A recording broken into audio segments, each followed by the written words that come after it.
Con el tiempo nos vamos a enterar de cómo eran de ciertas cosas o ciertas visiones que tenían los mayores diferentes a lo que nosotros concebíamos entonces como niños que éramos. Y eran esos misterios de la infancia. Teníamos una serie de personajes un tanto siniestros.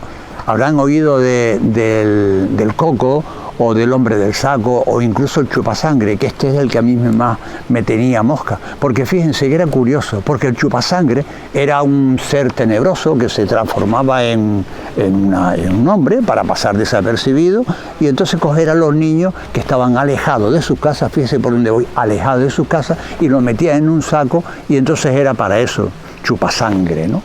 Pues a mí me tenía mosca porque casualmente ese personaje siempre venía en vacaciones, cuando uno tenía más libertad, mate esto, mate lo otro, pues uno estaba mosca, y claro, con el tiempo te vas a enterar que muchos de esos eran inventos de los padres, y lo que se llama hoy pedagogía avanzada, porque no era sino avanzada, y además que tenían mucho guasa nuestros padres, porque claro, ustedes imagínense aquellas noches de cierto frío, que estaban, bueno, pues abrigaditos en la cama, y de buenas a primeras tenía ganas de ir al laboratorio, al baño, ¿no?, al retrete.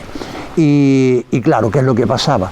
Pues tenías ganas y tú no ibas porque estaba calentito, pero tampoco ibas porque te podían aparecer en las esquinas a cualquiera de aquellos seres siniestros. ¿Qué hacías tú entonces? ¿Dónde te metías? Y entonces, claro, imagínate la guasa que tenían nuestros padres, porque claro, por un lado estaba bien que te inculcaran eso, y los otros niños también, para que no salieras, para que no te movieras de casa después de venir de la escuela, para que no te perdieras, porque es verdad que entonces había muchos peligros, había muchos estanques en la zona, y yo recuerdo que cuando eran pequeños algunos de los niños intentaban bañarse y aparecían ahogados, o alguno que se ahogaba, pues porque bueno, se caía, porque no tenía muro, y había mucho peligro, eso era verdad, y entonces nuestros padres pues de alguna forma intentaban que nosotros no sufriéramos esas consecuencias. Pero bueno, había en nuestro personaje, había uno, por ejemplo, que decía que si jugabas con fuego, mira tú qué malos los pibes estos mayores, si jugabas con fuego te meabas en la cama, pues ya tú no cogías una cerilla para que no te diera la tentación de quemar la escuela, por ejemplo. O cuando eres un poquito más grande, que te decía, los niños con las niñas huelen a mierda gallina. Pues claro, yo que no tenía hermana, que luego estudié también en un colegio donde los chicos estaban por un lado y las niñas por otro, incluso magisterio. Yo, aunque donde ustedes me ven, yo también hice magisterio, fui maestro.